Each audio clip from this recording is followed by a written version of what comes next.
2026년도를 시작하게 되어지는 교회력 대강절 첫 번째 주일입니다.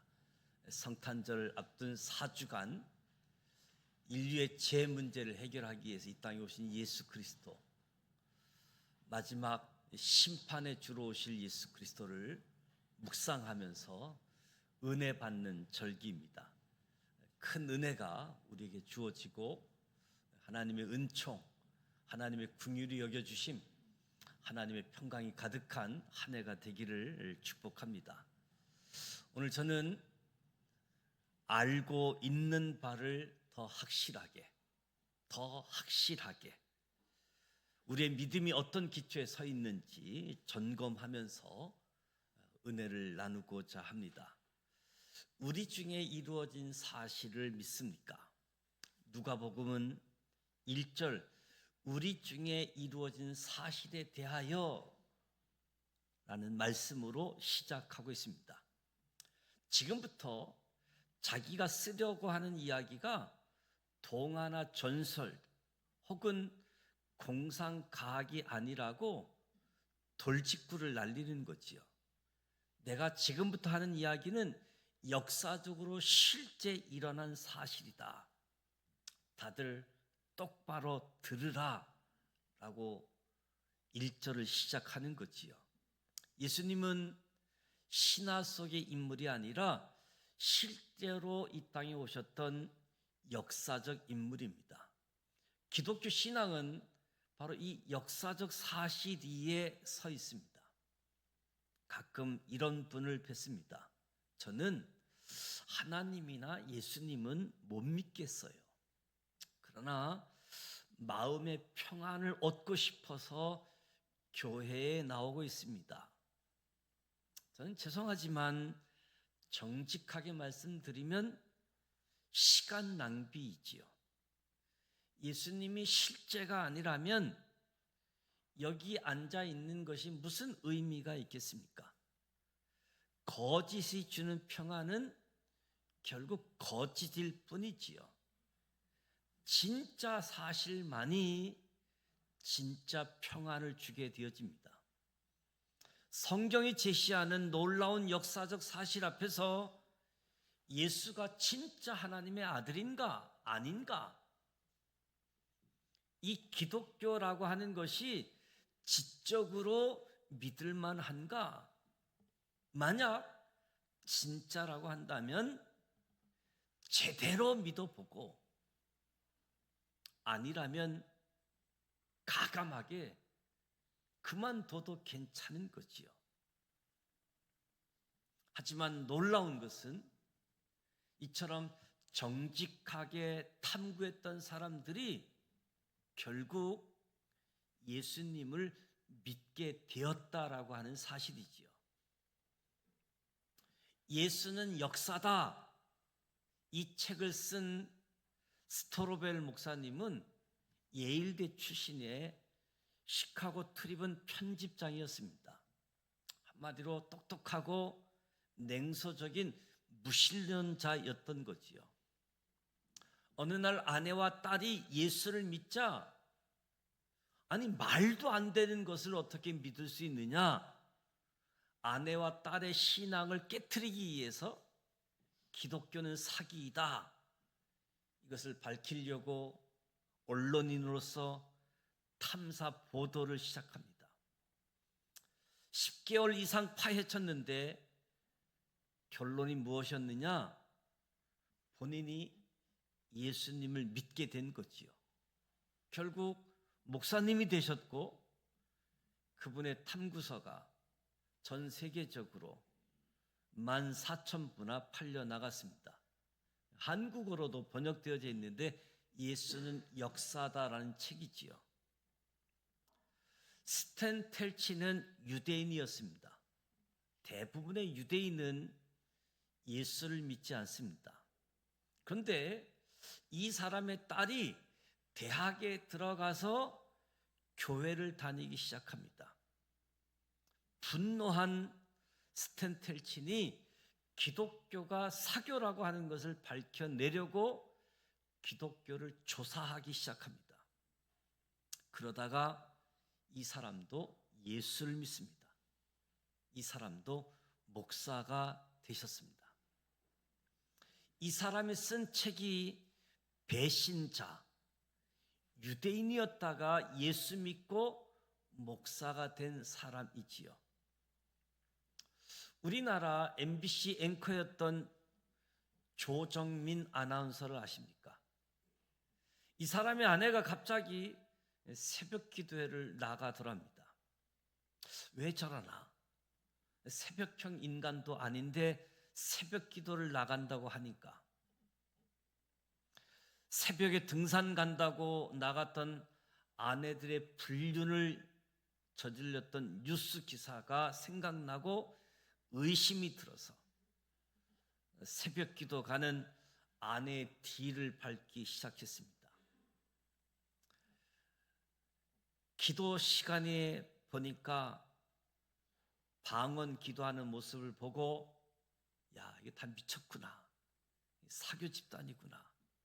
그래서 MBC 특종 카메라 출동이라고 하는 프로그램에 이것을 보도해야 되겠다, 그런 마음을 먹었습니다.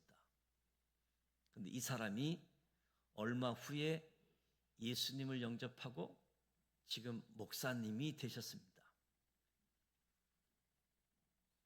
근원부터 자세히 미루어 살핀 나도 2026년 새해를 시작하면서 아무 생각 없이 이 자리에 앉아있지 않기를 원합니다. 오늘 누가복음의 저자 누가가 던지는 도전에 응답하시기 바랍니다. 우리 중에 이루어진 사실을 지적으로 정직하게 검토하면 저와 여러분의 믿음이 더욱 확실해질 겁니다. 2절 말씀은 덮어놓고 믿지 말고 펼쳐보고 믿으라는 거지요. 예수님에 대해 글을 쓰려고 붓을 든 사람들이 많았다. 고대에 어떤 인물에 대해서 글을 남기는지 아십니까? 고대 어떤 사람들에 대해서 글을 남겼는가? 당시 고대에는 황제, 왕, 총독 같은 통치자에 대해서 기록을 남긴 시대입니다. 평범한 보통 사람에 대해서 글을 남기는 시대가 아닌 거지요. 그런데 33살에 십자가에 못 박혀 죽은 무명의 청년 예수에 대해서 너도 나도 글을 쓰기 시작한 겁니다. 무엇을 말해 줍니까? 뭔가 특별한 일이 일어났다는 증거이지요. 오늘날은 복사를 쉽게 할 수 있습니다. 책을 쉽게 프린트할 수 있습니다. 옛날에는 그렇지 않았지요. 옮겨 적어야지 됐습니다. 그런데 종이라도 좋았느냐? 아니잖아요. 양피지, 두루마리, 얼마나 옮겨 적기가 힘들었는지 모릅니다. 그런데 지금 이 옮겨 적은 사본이 많았다라고 하는 것은 무엇을 말해주는가?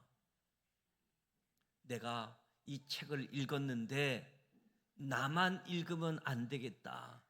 누군가에도 이 내용을 전해줘야 되겠다. 그래서 옮겨 적는 수고를 하는 거지요. 예수님의 신약 성경 사본이 엄청 많습니다.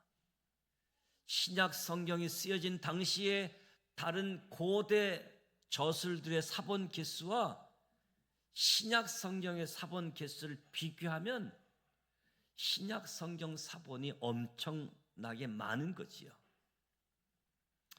AD 116년경 당시 최고로 유명한 책은 로마의 역사가 타키투스가 쓴 6권짜리 역사책이었습니다. 사본은 달랑 하나입니다. 그나마 850년경에 이 책이 너무 낡아지니까 한번 옮겨 적은 거지요. 유대인의 역사가 요세푸스가 쓴 유대인이라 하는 전쟁이라는 가장 유명한 책인데 이 책 사본도 9개밖에 없습니다.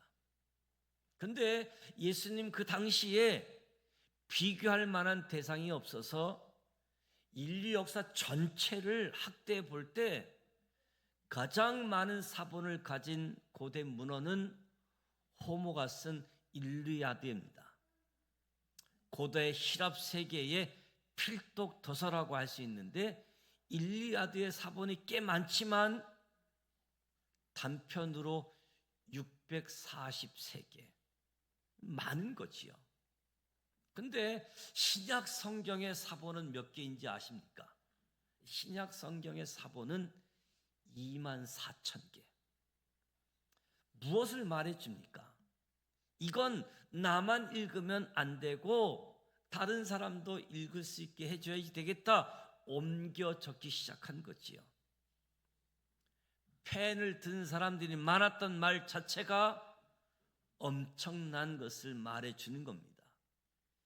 예수에 관한 기록, 역사적 신뢰성이 있는가? 영상 한 편 보셨으면 좋겠습니다.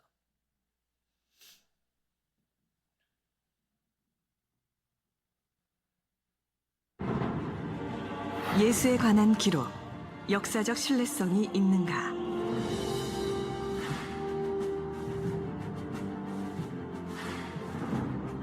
예수의 생애를 담고 있는 성서의 역사적 신뢰성에 대해 문제를 제기하는 사람들이 있습니다. 그렇다면 역사적 신뢰성은 어떤 기준으로 어떻게 뒷받침할 수 있을까요? 일반 역사의 신뢰성을 뒷받침할 수 있는 4가지의 기준이 있습니다. 이렇게 4가지의 기준으로 고대사와 예수의 역사 기록을 비교해 보겠습니다. 구전 전승기간이란 역사적 인물의 생애 혹은 가르침이 문서로 기록되기 전 입에서 입으로 전해진 기간을 말합니다. 구전 전승기간이 짧을수록 그 내용이 변하지 않은 역사적 사실에 가깝다고 할 수 있습니다. BC 2333년에 나라를 세운 당군의 이야기는 이련 스님이 삼국유사에 기록하기까지 약 3600년간의 구전 전승 기간을 거쳤습니다. BC 6세기에 살았던 부처의 생애는 부처가 죽은 지 최소 230년에서 600년 후에 문자로 기록된 것입니다. 이슬람교의 창시자 무함마드의 전기는 무함마드의 사후 약 135년이 지난 AD 767년에 기록되었습니다. 공자의 생애에 관한 유일한 책은 사마천의 공자세가입니다. 공자가 사망한 지 약 400년 후에 기록되었다고 합니다.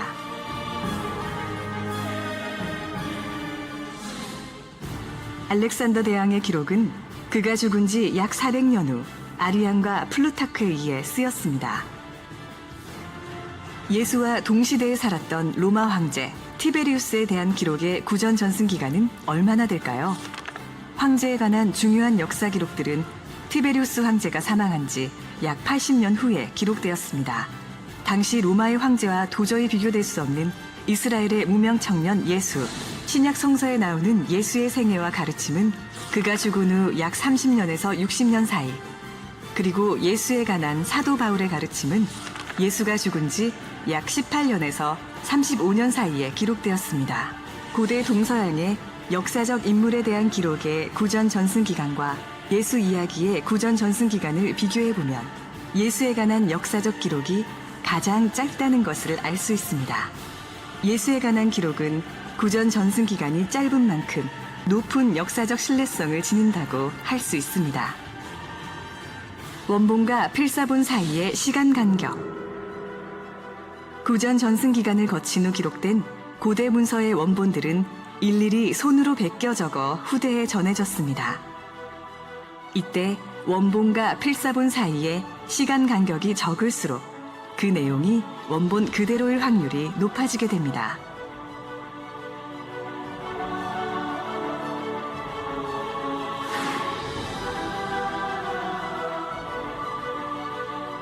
사본의 개수. 고대 기록물 중에서 성서만큼 많은 개수의 사본이 존재하는 기록물은 없습니다. 사본의 수가 많을수록 내용의 신뢰성은 높다고 할 수 있습니다.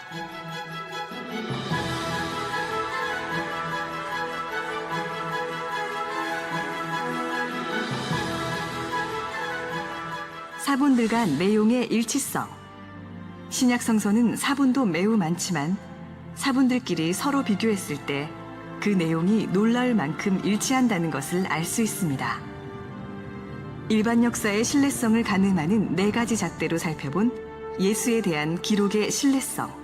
이 사실들이 말하고 있는 것은 무엇일까요? 예수는 이 세상에 살았던 역사적 인물 중에서 가장 확실한 역사적 신뢰성을 가졌다는 것입니다. 만일 예수의 역사성을 부인한다면 반드시 고대 다른 인물들의 역사성도 함께 의심해야 할 것입니다. 신약 성서에는 하나님의 아들 예수 그리스도의 삶과 가르침이 그대로 기록되어 있습니다.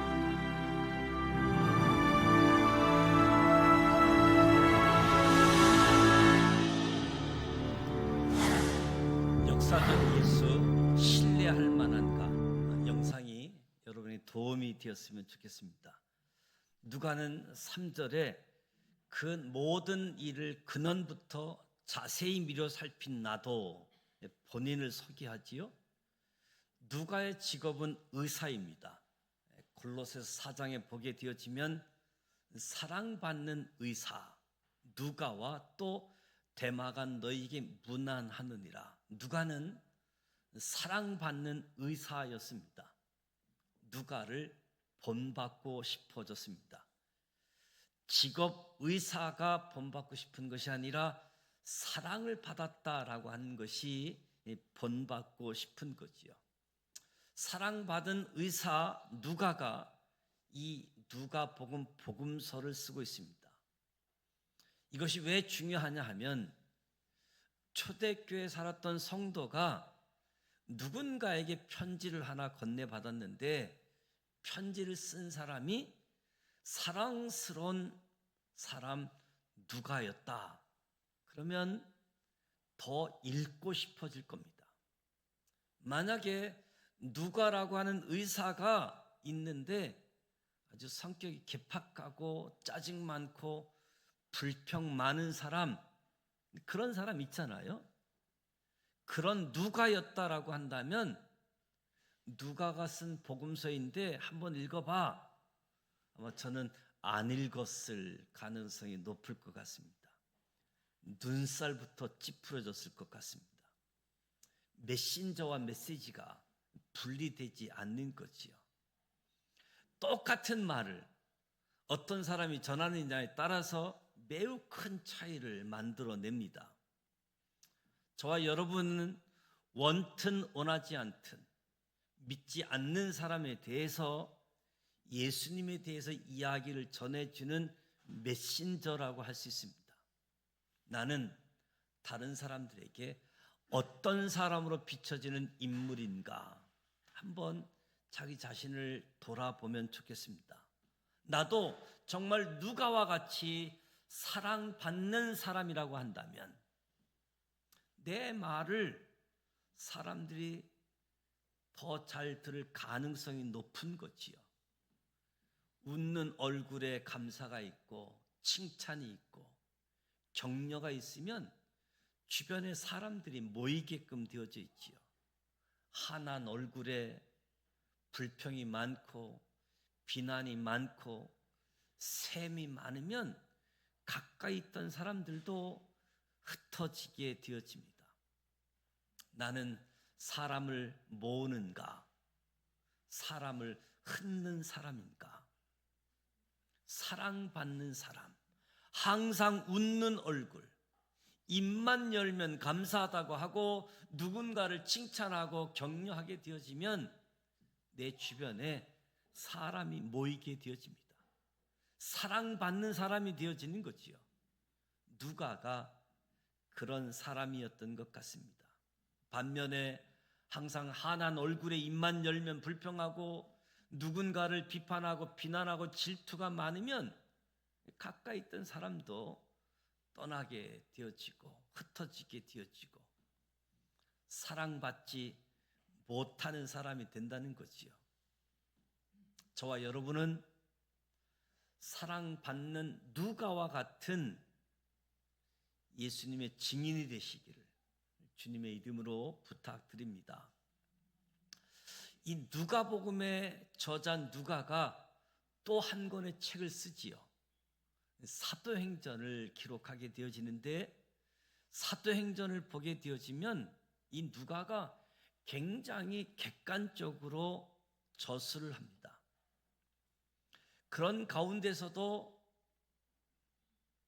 누가가 사도행전을 기록한 사람이다라고 하는 것을 드러내는 부분이 있는데, 16장에 보면 바울이 더베와 루스드라의 이름에 늘 객관적으로 제3자의 입장에서 기록합니다. 근데 본인도 모르게 자기를 드러내는 모습이 있는데, 바울이 그 한상을 보았을 때 우리가 마게도냐로 떠나기를 힘쓰니 이는 하나님이 저 사람들에게 복음을 전하라고 우리를 부르신 줄로 인정함이라. 갑자기 우리라는 표현을 씁니다. 그러니까 바울과 함께 누가가 함께 있었다라는 표현이지요. 20장 5절에도 보면 그들은 먼저 가서 드로아에서 우리를 기다리더라. 사도 바울 옆에 누가가 있었습니다. 사도 바울의 전도 여행에 동행했던 사람이 누가였습니다. 수고가 넘치도록 하고 옥에 갇히기도 많이 했고 매도 수없이 맞았고 여러 번 죽을 뻔도 했고 하나님의 은혜로 구원받고 사역을 할 수 있었지만, 바울 옆에서 누군가 응급처치를 해주고 도와준 사람 누가가 있었다는 거지요. 누가는 사도 바울의 선교 여행을 지속하는데 지대한 역할을 한 사람입니다. 그런데 누가는 자신을 드러내고자 하지 않습니다. 우리와 좀 다르지요? 조금 기여하면 엄청 생색내는 모습인데, 누가는 제3자적인 입장에서 기록을 하고 자기를 드러내고자 하는 의도가 없음을 보게 되어집니다. 빌레몬서 1장에 보면 바울의 동역자 목록이 나오게 되어집니다. 디모데 4장에서 보면 데마는 이 세상을 사랑하여 나를 버리고, 11절에 누가만 나와 함께 있느니라. 누가는 어떤 사람이냐? 사도 바울의 마지막 순간까지 곁을 지켰던 의리파, 끝까지 충성한 사람입니다. 우리 중에 잠시 하나님의 일을 열심히 하다가 어느 날 금방 사라지는 분들이 있습니다. 저는 그렇지 않았으면 좋겠습니다. 누가처럼 하나님의 일을 한다면 끝까지 진득하게 충성할 수 있는 은혜가 있기를 축복합니다. 그 모든 일을 근원부터 자세히 미뤄 살핀 나도 누가는 성실한 사람입니다. 성실한 지식인입니다. 대충 어디서 들은 것을 적지 않았습니다. 어떻게? 근원부터 무엇이 진짜인지 소문인지 루머인지 정확하게 따지고 살펴서 이 복음서를 기록했다. 저와 여러분도 성실한 사람이 되면 좋겠습니다. 누가처럼 지식인의 역할이 굉장히 중요하지요. 반지성적인 태도를 취하시는 분들이 있는데 그냥 덮어놓고 믿어, 기도만 해. 그렇지 않습니다. 저와 여러분은 기름 부음 받은 지성인이 되시기를 축복합니다. 지식으로도 하나님 나라를 위하여 일을 하실 수 있기를 바랍니다. 누가는 공부만 많이 한 차가운 지성인이 아니라 누가는 성령님 이야기를 많이 한 사람 중에 한 사람이지요. 성령님의 이야기를 많이 한 사람. 데오빌로 각하에게 차례대로 써보낸 것이 좋은 줄 알았노라. 성경은 인간이 기록했지만 그 배후에 하나님의 감동하심, 성령의 감동하심이 있었습니다. 하나님이 누가를 통해서 복음서 쓰기를 원하셨습니다. 그렇다면 어느 날부터 하나님이 누가의 마음을 감동시키기를 시작하셨을 겁니다. 성령께서 누가의 마음을 강하게 감동시킨다 할지라도 누가가 저 너무 바빠요. 저 환자 치료해야지 돼요. 그래서 안 썼다라고 한다면 이 누가복음은 안 써지게 되어졌겠지요. 이것이 하나님의 주권과 인간의 자유의지의 항상 경계선이라고 할 수 있겠지요. 감동을 줄 때 그 감동을 느끼고 순종할 때 누가복음이 탄생하게 되어지는 거지요. 누가가 이 성령의 감동을 받고 순종한 거지요. 나도 이렇게 써보낸 것이 좋은 줄 알았다. 순종했다는 겁니다. 이 말씀이 왜 중요하냐?